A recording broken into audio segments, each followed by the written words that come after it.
Welcome, everyone, to our latest and greatest edition of What the Health. I'm your host, Dr. David Foss, and my very special guest here today is Donnie Carter. Thank you, David, for having me. It's my pleasure. We first met, Donnie, in, this was a few months back, this last summer at a conference. It was at a church, and I do believe Judy Mikovich was there and Dr. Brian Ardis. Yeah. So those are two names, if you guys don't know. Dr. Judy Mikovich, I first met Dr. Judy in like 2017. Oh, wow. Could have been 2018. It was one of those 2 years. And I'd never heard of her before, and she was at an Autism One conference in Chicago. Okay. And I went to her session, and she was telling truth about vaccines because she actually worked with Dr. Fauci, if you didn't know. Had some, and that whole movie, Dallas Buyers Club, was actually supposedly about her, even though her character wasn't in that. But go ahead. Yeah. You're exactly right. Dallas Buyers Club. And so she has all this amazing insight, and I didn't know anything about her, about anything. And a lot of her stuff was about the endocannabinoid system as well, and how that helps regulate human physiology, and endocannabinoids, meaning your body's internal, makes its own cannabinoids. So essentially, your body's made for cannabis and has systems that regulate itself based on the body's own internal making of its own cannabinoids. Anyway, and how that had a lot to do with autism, and if you can help regulate the body systems better through one avenue, through the endocannabinoid system, you can help regulate their nervous systems. Mm-hmm. And then how vaccines play a huge negative role in that. And so I was, first was introduced to her through that, and then all of a sudden 2020 comes around, and I had met her one other time at another Autism One conference a year or two later. 2020 comes around, and here she is on the documentary Plandemic, and I was like, "Holy smokes, I know her. I know that lady." Yeah. So anyway, Dr. Judy Mikovich was at this conference that you and I were both at, and Dr. Brian Ardis, Brian Ardis, who's a chiropractor. More on the functional medicine end. Shouldn't say more, but he does a lot of, we'll call it biochemical type in that realm, versus he probably does neurologically, with chiropractic, but his main focus isn't on, neurology through the biomechanics of things. So anyway, great speaker as well. And he's great. So then, when you have a conference with those two speakers, you're going to get people at this conference that are in the same mindset, and then hence the reason you and I met. Yeah, and I actually met Judy Mikovich probably 2021, right after the vaccines came out. Mm-hmm. And so I was asked to come to this fireside chat that she had at this place where they're going to actually turn into a wellness center, and actually a place where they're going to start teaching doctors kind of the alternative side that we're into. And that kind of fell through, but I was actually going to help out with that. And so I got connected with a lot of people that she knew. And so all these get-togethers with all these, frontline doctors, things like that, mm-hmm. I'm usually aware of well before they start putting that out to the population and masses to get to. And but what a great lady. Brian Ardis is one of my favorites too. Yeah. And there's truth in most of everything he says, including like the nicotine for long COVID, things like that. I've seen people get better just from that too. So, but yeah. So you, how we met and everything at this conference, you had a machine there called a RASHA machine. So tell me a little bit about that and how it works, because, well, a little background with the RASHA machine, and I guess, and how that blends well with neurologically focused chiropractic is because, or we could just call it traditional chiropractic, like foundational chiropractic, or what was another term I created?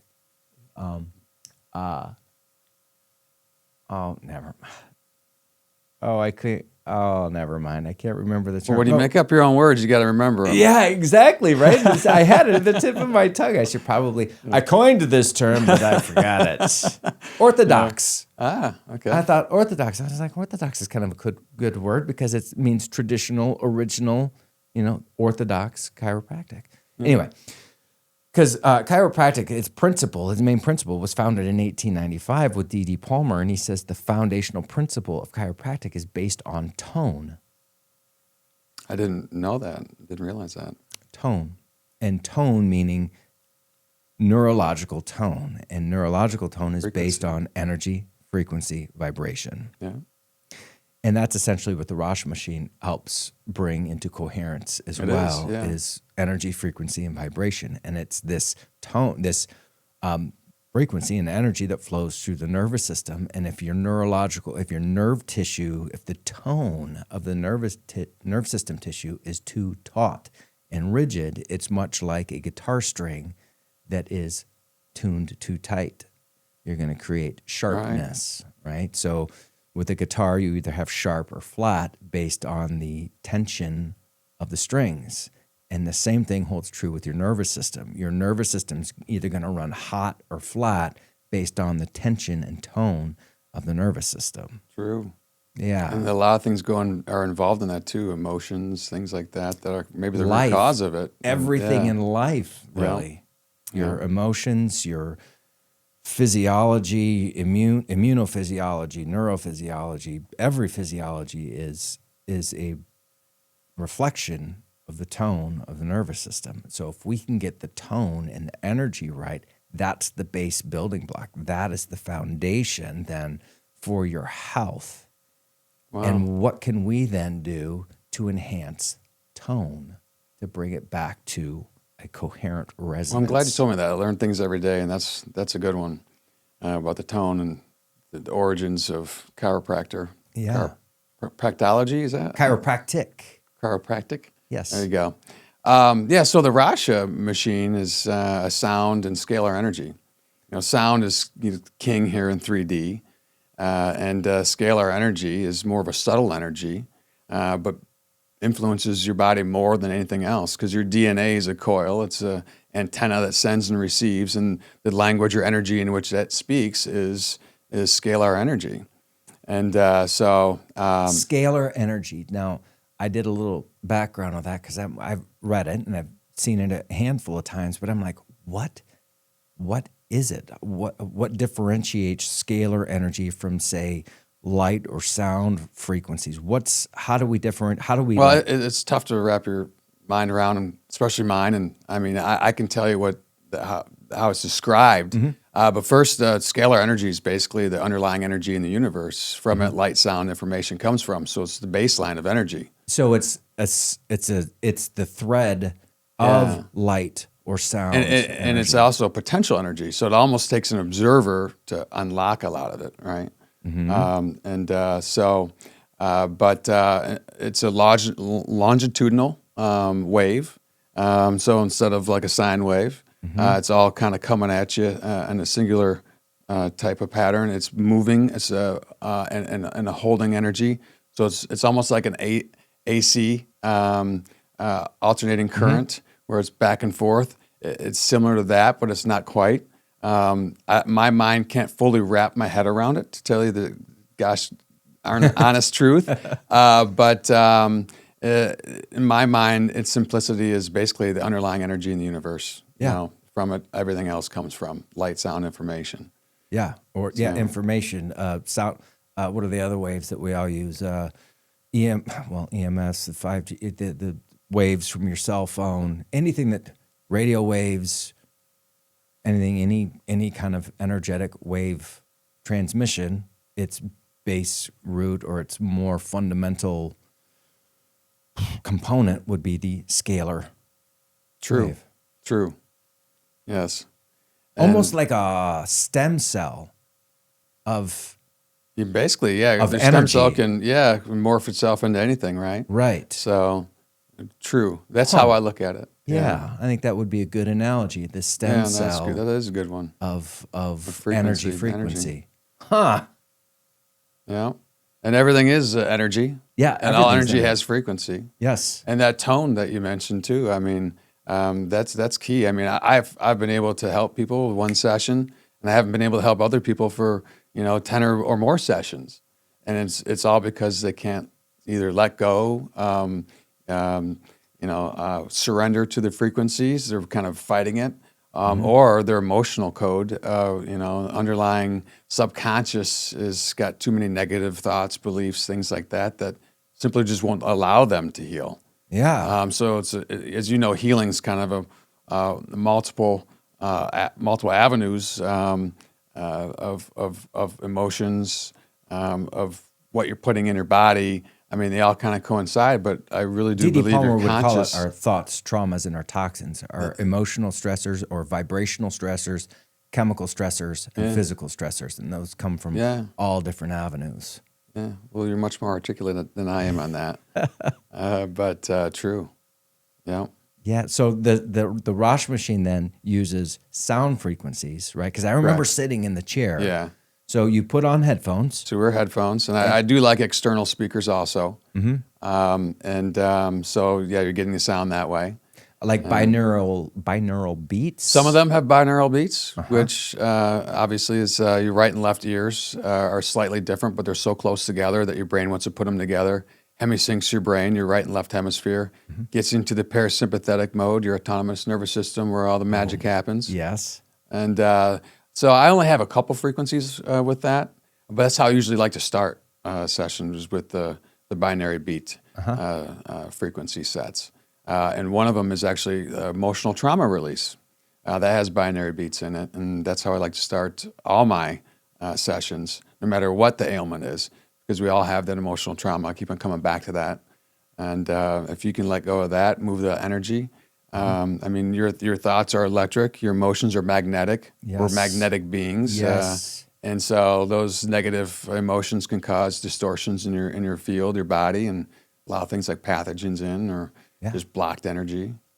Yeah. And a lot of people, our world in itself looks at the pathogens as the major cause of sickness and disease and disorder. And if pathogens and viruses and germs were the actual driving force of sickness and disease, we'd all be sick and nonstop all the time. In fact, if the germ theory of disease were true, there'd be nobody alive to believe it. True. So pathogens and viruses and that bacteria, even gets into, as our viruses even real. There's that perspective too that I've looked into. But I think the underlying thing within that is your resistance and your energy and your coherence. Because if your coherence and energy is down, then these pathogens, I call them more like, what are those birds that come down and they eat dead stuff off the street, or a Vultures, coyote. Vultures and coyotes are called scavengers. So I believe that viruses and bacteria are more scavengers, and they're just going to show up when the tissue isn't as vibrant as it needs to be, or if there's more toxicity, or there's more dead stuff around, just like the turkey all comes vultures. down to energy. It's Exactly. blocked energy. Yeah. So the thing that I think our entire healthcare system and culture in general misses is the extreme power of energy and getting that back online as your fundamental foundation for your health. And I think also we've been taught to believe that energy and energy healing, when we say the word energy, it just means woo-woo. Watch out for those woo-woo people, because they'll have you also buying snake oil and some of that other stuff too. So I think that people don't put enough value and power into that energy healing. True. And actually, I kind of had a great awakening about that too. So I also have a biofeedback machine. I also wear headphones. It sends in electromagnetic frequencies with the northern right spin, southern left spin, a little over my head. But because it does that, it can actually measure the voltage of all your organs, and also the energy status of all the pathogens in you. So if you know something's frequency, you can either heal or kill it. The Rife machines, and actually the RASHA is a Rife machine. Is it? Yeah. Like the Holder Clark zapper and the Rife machine, are they similar? Well, Hulda Clark is basically like a direct current energy or electricity, excuse me. But yeah, it uses frequencies. They're very similar, but it's electricity versus the RASHA sound and scalar. But this biofeedback machine, they call it a quantum biofeedback machine, it can distinguish all the pathogens. So it has those kill frequencies. And I would be knocking out all these bacteria, viruses, parasites. It can't really knock out a parasite by itself. But let's say we're just, bacteria, viruses, things like that. And I did a pretty good job knocking them out just with this biofeedback machine. But what I found out is I'm getting better results if we actually just charge up the organ as opposed to going after the pathogen. So if you can bring that energy to you, and then I scan them again, and oh my gosh, I didn't even kill them, or I didn't go after the kill frequencies for that pathogen, and they're gone because I just raised the energy of that particular organ. That is so spot on, because most of us are so wound up into trying to kill the bad guy versus raise the good. And if your body has the ability to take care of these pathogens, because some would say the pathogens are there because the body puts them there. So if your body is toxic and has garbage, pathogens, not pathogens, if there's toxins in just say dead tissues, unhealthy tissues, it creates the scavengers to clean up the mess. So rather than trying to kill the scavengers that your body's already created to put there in the first place to kill, to I've clean actually up the never mess. thought of it that way. That actually kind of makes sense. Yeah. So then why don't we just bump up your body's internal goodness and healing power so that it can better take care of those things, because it was put there in the first place by the body. So let's focus less on the darkness and more the light. I like it. Boom. I think you're onto something. The RASHA machine, though, has three, so we're kind of going all over the place. That's all right. It's about up and down, round and round. It's never mind. We don't have a script, so. Just tap it in, Happy. Tap it in. It's up and down. It's round and round. Taparoo. All right. So the RASHA machine, getting back to it, it's three parts, though, because it's the sound frequencies that you can either have headphones or speakers, Correct. and it's the scalar frequencies, but there's a third component, and that's the plasma. Well, the plasma creates the scalar. Oh, it's okay. And so supposedly that's one of the only ways to make scalar energy is with plasma. And if you really look into plasma, what is it? I mean, that's really like the primordial, am I saying that correctly? Yeah. Energy in the universe too. It's kind of So similar it's to even scalar. below the scalar. So it's more stem cell-ish It's than basically scalar. source, is what a lot of people are saying. It has consciousness. So my RASHA machine, I'm being told that it actually has consciousness. They say it chooses its owners. We call ourselves guardians, but I'm not quite sure about that aspect. But it really, I mean, I feel connected to it. So plasma, so for those that don't know what plasma is, it's like the fourth state. You have gas, liquid, solid, and plasma. Mm-hmm. And plasma is like an energized gas, or what is it? You're asking the wrong person on that. I wish I knew more. But I do know it seems to have consciousness. It almost looks like a, I'm sorry, go ahead. Well, if you see some of these, what were called drones a couple of years ago, when over New York or New Jersey, and people focus on them, and it looks like a wheel, almost like just energy. A lot of them, they say, were actually plasma. Whether that be a higher being from a higher dimension coming in, and not necessarily a drone. I mean, some of those, I'm sure you saw some pictures and videos of some of those that. Yeah, that's not a drone that we know of. Plasma is still somewhat of a mystery to me. It looks like neon to me. Yeah. So it's like a gas that's like lit up. Yeah, so it's made because there's noble gases in this little confined dome, and it has 3 electrodes. So once you turn the electricity on those electrodes, the interaction between the electricity and the neon, or the noble gases. Did I say neon? Yep. The noble gases creates the scalar energy. And then you have magnetic coils around those electrodes. The magnetic coils with the plasma then creates the scalar energy. Perfect. And I So maybe can you should have even repeat- brought it in. I have the RASHA in my car. I could have brought it in and shown people. Maybe we'll do that here in I can grab it anytime Let's you do wanted it. to. Now, before you do that, just to clarify, because I think you said scalar instead of plasma in one of the things. So the energy goes into the noble gases and creates plasma. Correct.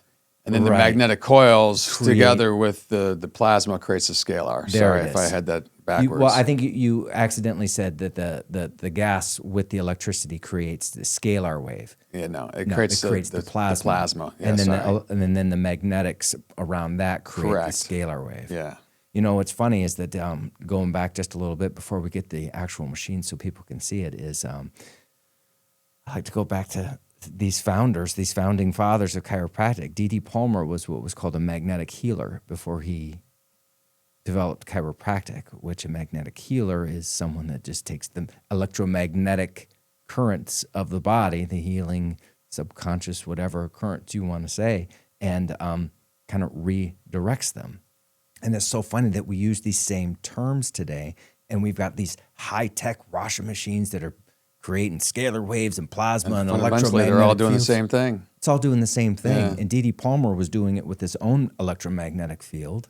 Mm-hmm. And we've got these other great devices that kind of, for those that don't have that don't understand their true potential, can use another device. But those that have that innate knowledge of electromagnetics and healing can just use their hands. Yeah, no, I believe that the human, the body is the most powerful tool out there. And in fact, the inventor of the RASHA, Dr. Jerry, he says that the goal isn't for the RASHA to heal everyone. The goal is for you to turn into the RASHA, which means that you're vibrating, and vibration is I guess you want to oscillate. Yes. Vibration is typically something that you're kind of reverberating in your environment.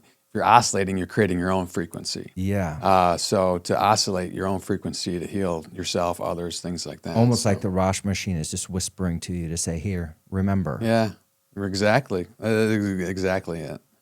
Yeah. Wow, that's really incredible. Why don't we take a pause so we can go grab that thing? All right, now we're back, and we've got the RASHA machine right here. Here's so enough talking about it. Let's take a look here. Well, if you can see that there's two domes here. There's an inner globe. You can see those three electrodes right there.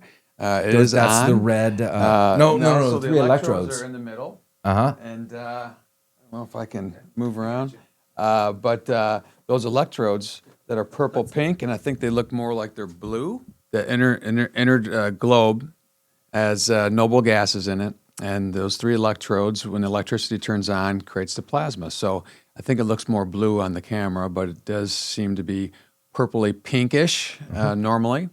And then when the actual frequencies are turned on and being played, right now it's not. It's just on.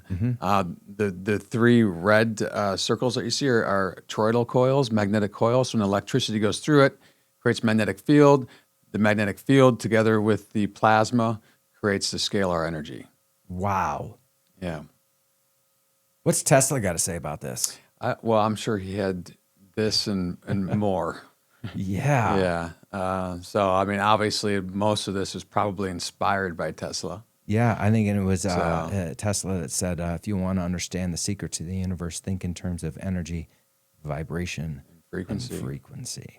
And then if you look at a lot of these frequency sets, that 369, and I forgot the math with take the digits and add them together, and most of the frequencies that will help us end with the 369. Yeah, which also goes in hand in hand with the what's called geometry, sacred geometry uses same kind of numbers. So like the whole cymatics. Yes. Where there's sand and water on a plate and they play frequencies. So like 440, what the music's tuned to now, it's all distortion. Versus 432. 432, it's all sacred geometry. And that's a 2D plate.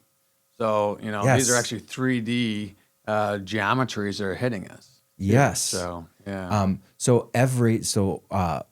Cymatics and cymatic patterns essentially is that every frequency has a three-dimensional structure that it's associated with it. So it's energy that creates structure. That's the aha with chiropractic. It's the tone of the energy of the nervous system that creates your structure. And if your energy is off, it shifts and torques your structure. So one way to get to that energy, one would be through a RASHA machine directly to get through to the energy. The other way is electromagnetic touch. And yet another way is actually affecting the structure. If we can tune the structure and adjust that structure to help the energy flow, then the energy is going to get back online, which will then help the structure get back as well. So so chiropractic is essentially tuning the nervous system through the spine. I love it. And, the whole RASHA's, I guess, theme is consciousness coherence. Yes. So, once you can align it and keep that consciousness coherence going, you won't fall out of alignment. Yes, this will help with the releasing of, physical stressors. Yep. And it will help you hold your adjustments better. And gosh, this is let's flip the lights back on if we can. This is quite an amazing little machine. That's why you and I hit it off so well. Finally, do you remember? So we were there all day, and it was like the last hour or two that we actually just started talking, and I was like, "Whoa!" And it started getting an understanding of this machine. Well, I thought we hit it off right away. Well, we did, but I didn't do the RASHA right away until either. late. Not till later. And then, of course, we started talking more about somatics, and then I started going down rabbit holes of our old world history and the buildings that we see in this world that mostly have been torn down since they've been discovered. That's something I'd like to talk to you about too. Is that if we've got to if We're talking about Tartaria? Tartaria, and just old world that you see in every town, whether it's a cathedral or courthouse. Even look at some of these other structures like Bryce Canyon or Monument Park. I mean, they all look like they could be melted buildings. For sure. Yeah, I kind of believe that. Without a doubt. And then these old, what we call geology in Utah and these other places that look like melted structures, you can literally see the pillars and the arches and everything in these natural formations. And then when you actually look at the formations and you compare them to other structures that still exist, you're like, you can see it clear as day. And then with the structures that still do exist, with how they're shaped, designed, with frequency in mind, because energy collectors, the cathedral, cathode diode, cathedral, cathode and diode, exactly, and the bells too. That's where I was going. The bells that were in these buildings as well, which are sound frequencies, and most of the bells have all been destroyed to make bullets, I think, for World War II. Oh, is that what the thought was? That's the story. We got to take these bells down. I didn't actually hear that, but that's funny. I mean, we live in a world, a sea of energy, and we can only see, what is it, like 0.05% of the energy spectrum with our eyes, and the rest of our senses can only sense like 5% or less of all the energies. And I think that's a pretty liberal number. I think it's probably less than 5. But if what we can see is such a small amount, I mean, there's probably a lot of other entities around us, angels, demons, and those bells supposedly can knock out negative entities. And even the RASHA, a lot of these things are used for, getting rid of some of these demonic presences. And I've seen it firsthand where I turn on the RASHA and people will change almost immediately. Wake up. Yeah. That's incredible. How can somebody look this up, look you up, and say, hey, I think that's something I want to try out? Well, right now I do this part-time. I'm at a place called Solder World. It's a wellness center in Willowbrook. I do have a website, and tell you the truth, it's been so long, I might not even tell you the correct website, but frequencyinfusedwellness.com. It's a work in progress. Mm-hmm. I start talking to you about free energy machines. Mm-hmm. And my life was actually threatened because of that. And I didn't make anything myself. I just replicated things from known inventors and things. So I'm actually was scared of. I'm still a little bit nervous about putting myself out there. Yeah. Because the medical industry would be just as disruptive to the forces that be than free energy. You know? Yeah, and you were telling me that story about how you made a free energy machine. You got a knock on the door, and I had heard this before in some of the other shows that I've watched, and how people, they make a free energy machine and they get a knock on the door. I was like, whoa, that's crazy. And I was like, And then I meet you and you tell me the exact same story, and I was like, wow, that's not just hearsay. That's just not like these woo-woo people that are out there, telling this crazy story. It happens. Yeah, no, it does. So tell me a little bit about that. Yeah, I started researching. First of all, I got into meditation because I had a blood work test and my liver enzymes were off the charts, and my doctor made it seem like I was going to die. So what am I going to do? Well, I've heard of meditation and that can help. So I started meditating. And after I figured out that it was just a bad blood work test and my liver was fine, I stuck with the meditation. And I'm like, well, there's got to be a better way than fossil fuels, which, as you know, fossil fuels is a misnomer. Yeah, there's dinosaurs didn't die to create oil. and so fossil fuels. I kept on seeing magnets, and that's really how electricity is made. It's just magnets and copper wire. That's it. And so, doing all this research, there's well over 2,000 inventors that have made free energy devices that suddenly have How gone many are missing. still alive? Not many. But the guy that, actually, I'm not sure if he's still alive, but he actually lived through the process. Joseph Newman was the guy who actually replicated his device. Newman. And he was on the Johnny Carson show. Really? In the 70s. And Johnny's like, you're going to save the world. And Johnny didn't realize he couldn't bring people out like that. Well, they didn't kill him. They just ruined him. They immediately stick the IRS on him, just bankrupt the guy. He couldn't get any of his products and technology out. They just made him into a quack. Sounds a little like Tesla. Right. So I replicated his stuff. There's John Bendini. I think I use his schematics. But all this stuff, when they try to patent it to try to hide, the most usable parts of their technology, they kind of try to hide it. So, you're reading tea leaves basically trying to come up with these things. And luckily I had a guy that was my first spiritual guru, a mentor, was smarter than I was about it, and his actually was able to power a 100-watt light bulb. Now, you do use a battery. It was basically a 3-inch PVC pipe was in, a magnet spinning on it. There's copper windings on top and bottom, basically just how normal electricity is made.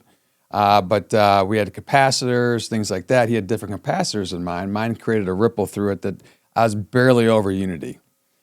His was able to, again, power a 100-watt light bulb, but before I could change my capacitors, I went and saw up the energy. Yeah, so to make it work correctly. Because yours was a lower power. Yes. His was a higher power. Yes, one. and it was the same schematics, same everything, technology, except for the capacitors. So all I had to do is just change my capacitors. And this was real small. As I said, it was a 3-inch PVC pipe, but we could have ramped it up to power a house, power maybe even a small town. There's something similar somewhere in Belgium or something that this powers a small town. I forgot which town that is, but there's devices like this. So if we had a device that would power towns, and we wouldn't need a ComEd or powered a car, that we wouldn't need a lithium battery that's mined out of Africa with children mining the whatever, and we might be living in a different world that would be less dependent upon the people that run this world. And just think about that. If you didn't have to pay for energy, I mean, what is it? 75 to 90% of most products' cost is actually, energy, whether that be gasoline from driving things around, or gasoline, diesel to unearth some of these materials. Life would definitely be a lot different. Huh. And then you were talking about this device that you created. And you're using terms like capacitors, resonators. What would be some other terms? Now think about buildings and structures, and the arches and the columns and the domes, the gold domes, and all of these things that are in these old world, beautiful structures. What would the parts of those structures that would be analogous to, say, some of these other things we talk about with energy? Well, in terms of what I made, that's kind of almost like lower tech. It has moving parts, things like that. So, cathedrals, that nothing's moving. I mean, there's energy all throughout the atmosphere, and the higher you go, the more energy. So, I forgot the inventor's name, but I think it's like Moran or something, where he just put a wire up high, 50 feet high, and was able to charge. I mean, Tesla said, if you want energy, just put a stake in the ground. And I've made earth batteries with my boys where you just have copper stakes, pound the copper stake in, put a zinc screw in it. The zinc screw can't touch the copper, and it has to have dirt in it. So the dirt is actually the electrolyte. And you get enough of those going, you can actually start charging battery banks and power your own house and things like that. So there's so many ways. And you could literally just have a wire way up high. I've seen that where they put a wire on a drone and put a voltage meter on it, and you take the drone up and it's pulling the electrons from the atmosphere, and you're seeing how voltage goes up the higher the drone goes up. I live in an old 1900 house, and I didn't realize this when I first bought the house 3 years ago, but I started learning about this in the old world architecture and how there's a reason why there's spires with these big, long metal rods. And then at the end of this, they're called lightning rods on our house. So on a lower level, like home, you have lightning rods, but on these cathedrals and big, beautiful castles and buildings, you have spires and big, long, huge rods. And then on our lightning rod, we'll call it lightning rod. Most of those spires used to have mercury in it. Mercury, you're exactly right. There's mercury is definitely key to making a lot of energy. Because it starts spinning once you pull the electrons down from the atmosphere. And so the higher the rod is, the more electrical charge there will be. And it comes down the copper rod and into this glass mercury ball. And these glass balls that are on the lightning rods are something that we have on our 1900s house. And I'm looking at my house and I'm like, my God, there's this old Antiquitech on our house. And we're told that it's, used to make sure that if lightning hits, it doesn't hit the house, it hits the rod instead, and then the ball breaks, and that's how you know lightning hit the house. And I was like, that makes absolutely zero sense whatsoever. Why would you want lightning to hit your house and then break this, and then break the $300, whatever, it's $300 now, mercury ball? And then so when you start seeing the physics behind it, that how it works is pulling electricity from the atmosphere down the copper rod into the ball to spin the electricity, which then creates more charge, and then it goes down to resonators, capacitors, whatever these other beautiful terms are that we use. I don't know exactly how all of it's... The lower tech is usually the more complicated. So think about an internal combustion engine. All those moving parts, valves going up and down, camshaft with, moving everything up and down. That's insane. That's so complicated. Then you look at the device I made. That thing's got moving parts.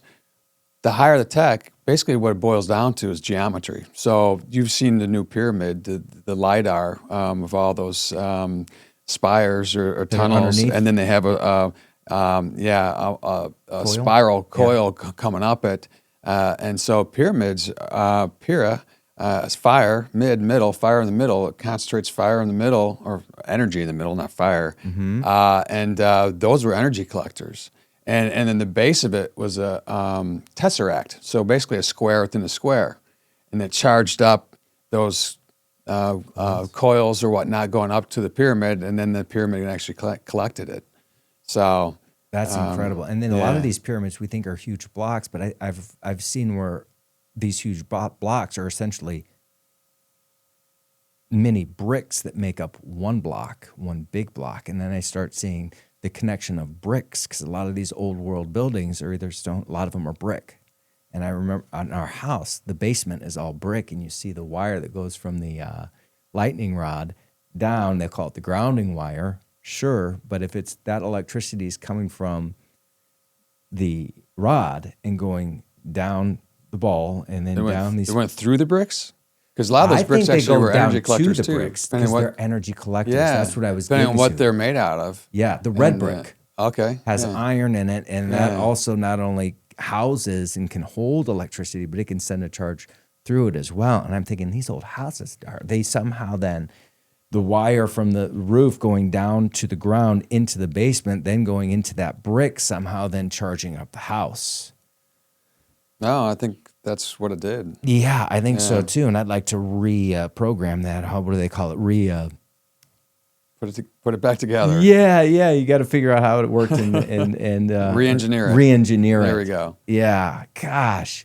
Of course, people think I'm crazy for thinking these things. Reverse engineer almost. That's what it is. Yeah. Reverse engineer this to make my house a free energy device. Wouldn't that be something? I'd probably have somebody knocking on my door. Yeah, my buddy that had his going on, that free energy device, was in Ouray, Colorado. It's basically a box canyon. It's next to Telluride. Very few people. These things do send off EMF frequencies, electromagnetic frequencies. So if they could register just small free energy machine for my buddy. Tell me, let's finish the story with that after we've gone all the way around the block. Now I'll come back to that free energy device that you made that was smaller. Your buddy had a bigger one. He turned it on. They're the same size. It's just he had different capacitors. Yeah. So he turned it on. Then what? Well, he had it going for like 4 or 5 days. And I moved from Colorado to Illinois here. And he's like, hey, man, I got it working. I got this powering a 100-watt light bulb. I'm like, awesome. I'm coming out there on Friday. Well, I wasn't able to see him on Saturday. It was like 4 or 5 days he had it going on.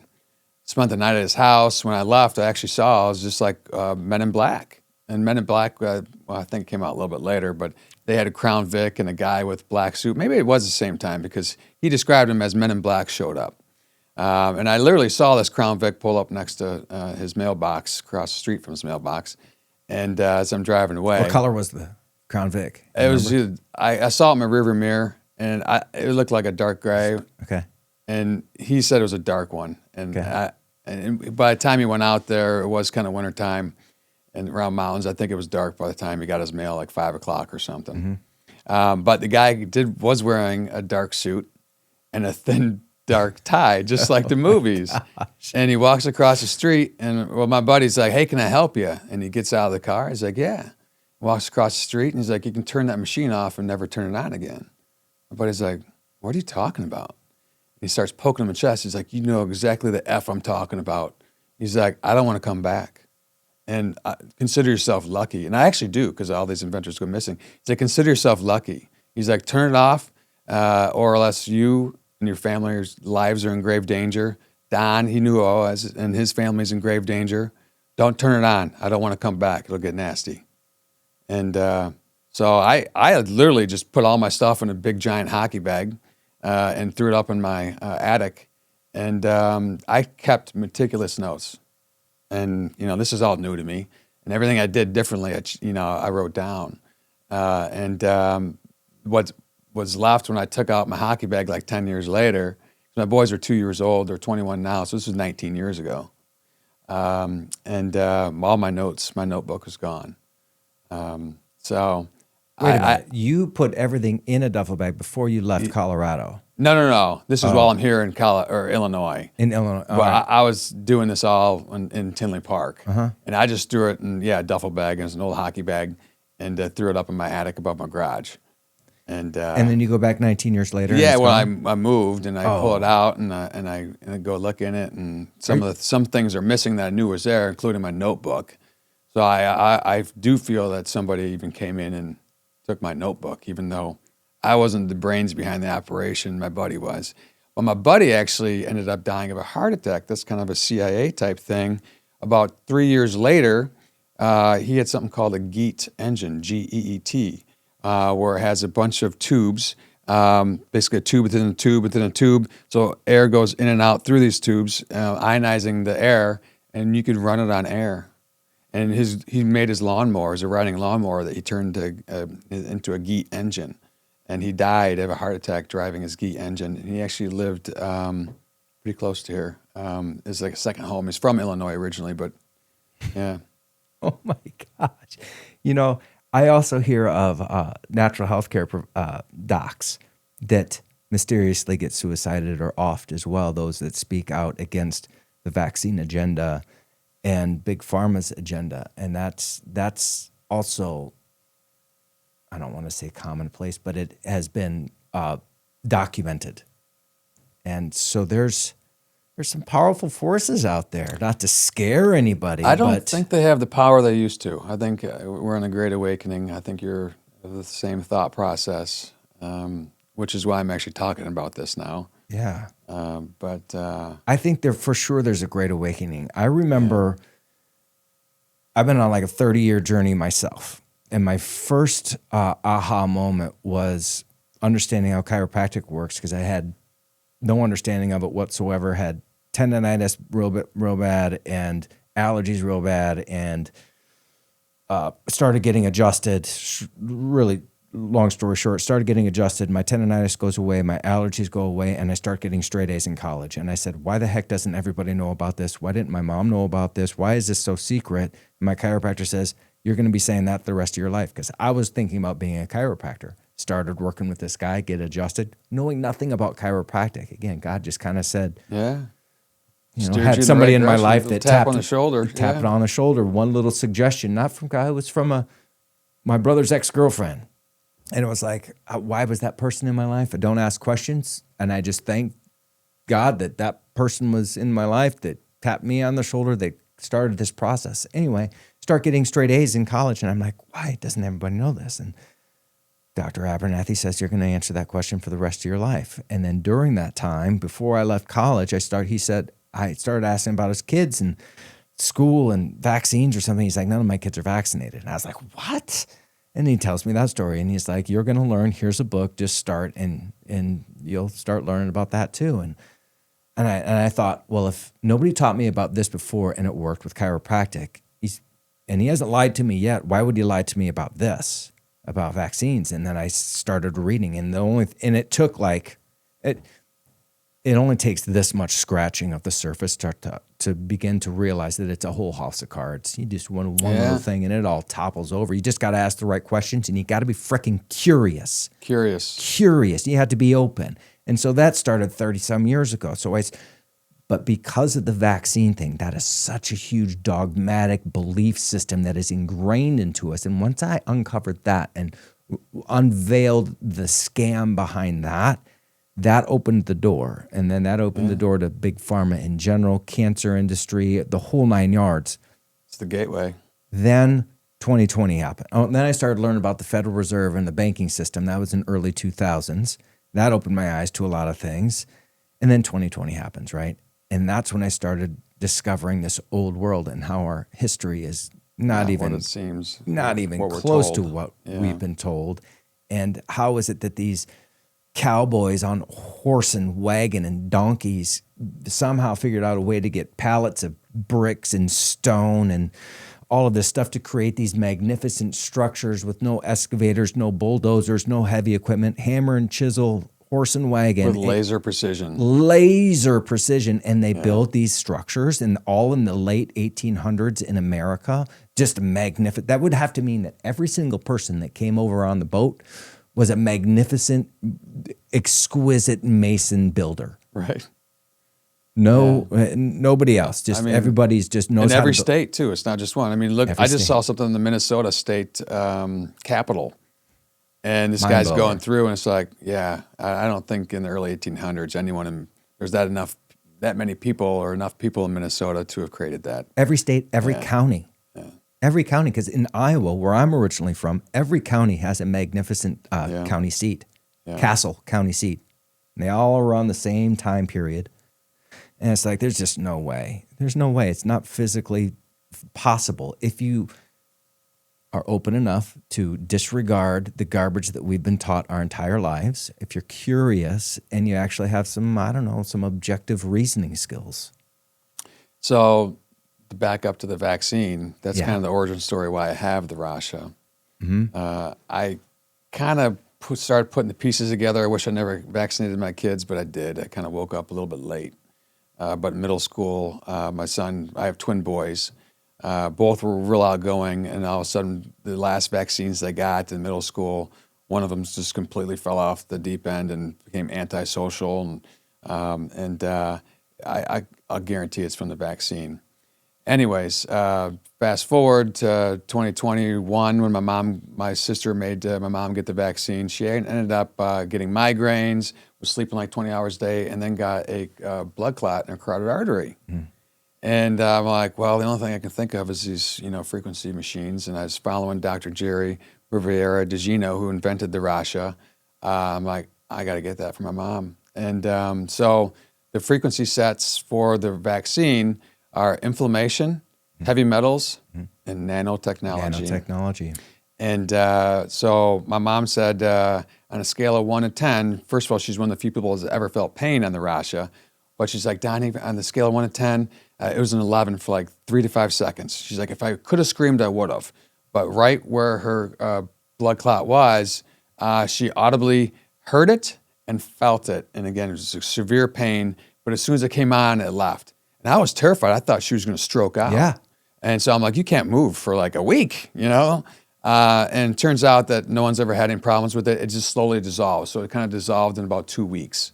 But it broke apart. The blood clot. Yeah, it broke apart or died in nanotechnology. So nanometer, a size, so you can have any frequency trying to hit a certain size level. So is it, just the size of something, or is it maybe an intelligent nano size something?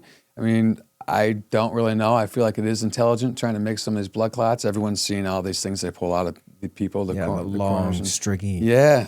So squid-like. I think there's intelligence to it. And it confirmed my suspicions with that nanotechnology. That's incredible. Frequency. Yeah. So there is an antidote. I think if we can. There's many, Yeah. I think. And honestly, I think that if you have the right mindset, that alone, if you're happy, loving, love yourself, I don't think you need any external technology. Sometimes it just helps to get that little tap, though. It does, that though. little nudge. Right? Yeah. The momentum, because I think that's another big component is momentum, because energy goes where what does it say? Energy flows where. Wherever your attention goes? Yeah, energy flows. And if your intention is in the squat and negative and worrisome and fearful and all of that, it needs a little nudge to go the other way. And that's where some of these things like this, like the RASHA machine or even chiropractic or meditation or whatever it is, whether it's nutrition as well, can be the thing to help start to move the pendulum the other way. Yeah, true. This is fun, Donnie.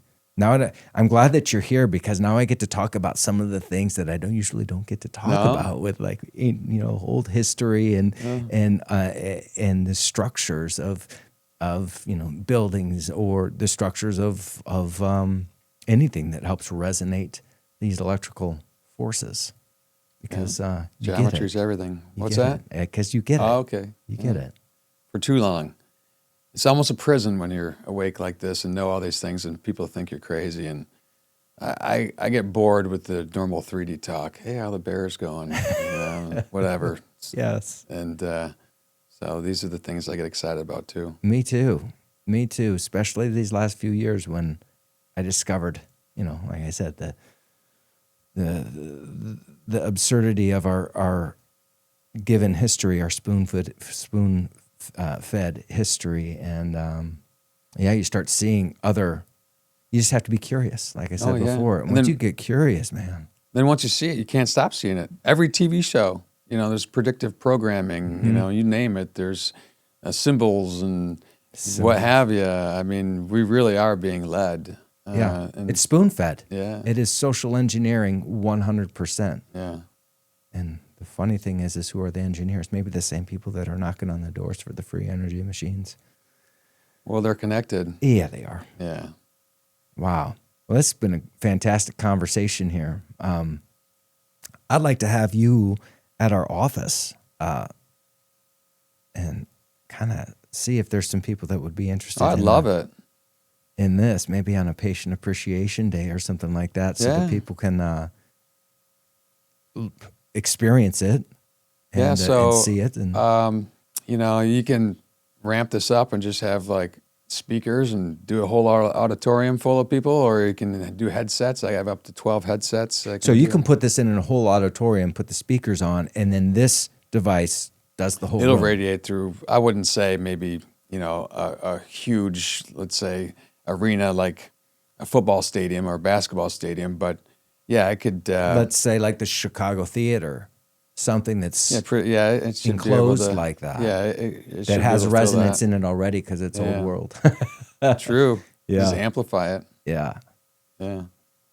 Well, that's fantastic. Well, Donnie, I appreciate you being here, and I think, is there? You gave the website which people can find out more information, and also Solder World, SODER World, WORLD, and Willowbrook. So yeah, in case I gave the wrong website, because I haven't looked at it in a while. It's still in progress. All right. So. Well, thank you so much for being on, Donnie. I appreciate you being here, and I hope that was enjoyable for you guys. And we'll talk soon. David, thank you so much. You're welcome.